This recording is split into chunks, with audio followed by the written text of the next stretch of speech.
My name is Indy Anna Bones. I'm an archaeologist, explorer, adventurer, cryptozoologist, street art expert, and friend to pigeons. Join the adventure as I explore mysterious places, forgotten history, and track down unknown creatures.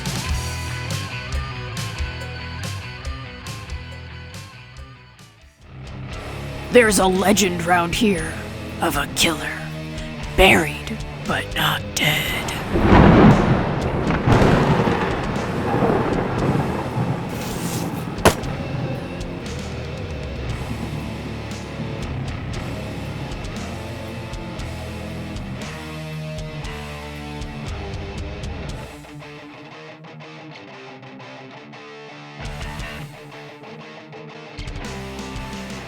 Welcome to Blairstown, a little village in the mountains on the Pennsylvania side of New Jersey.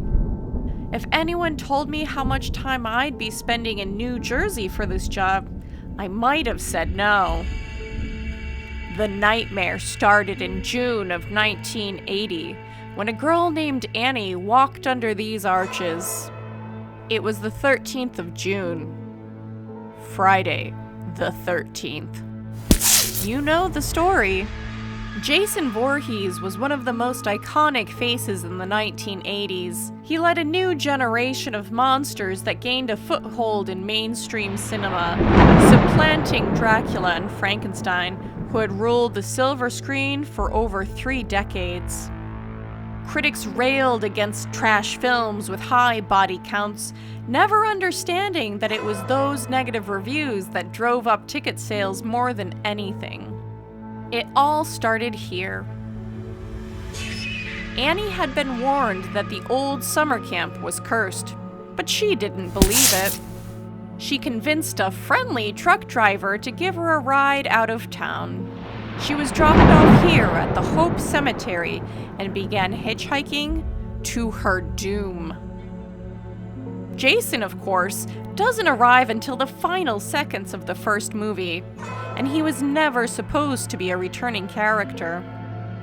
Could anyone imagine, in 1979, that the little kid that plays Jason jumping out of the lake could make a living from it 40 years later? That's exactly what Ari Lehman has done, touring with his heavy metal band, aptly named First Jason. When you arrive in Blairstown, be sure to grab lunch at the same diner where Steve Christie ate his last meal.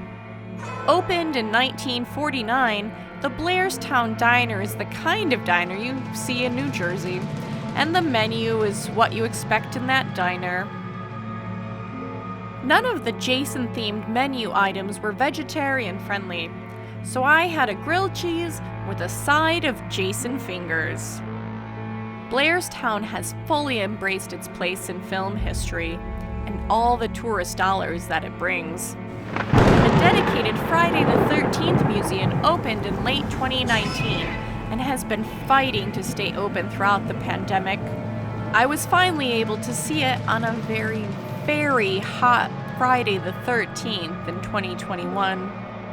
Despite the relentless heat, fans had come from all over to pay tribute to Jason Voorhees. I felt bad for everyone in costume. The lion's share of the film takes place at Camp NoBeBosCo, a few miles outside of town.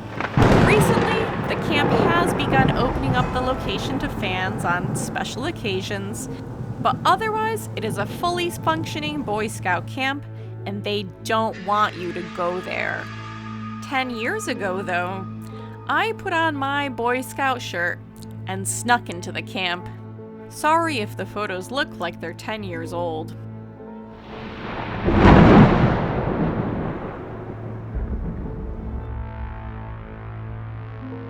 While Jason has not received a new film since 2009, his fan base remains rabid. Many fans, including myself, have had our fingers crossed for more Jason soon.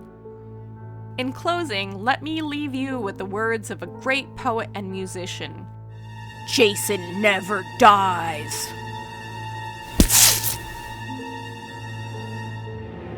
Tell me about your Halloween adventures in the comments below.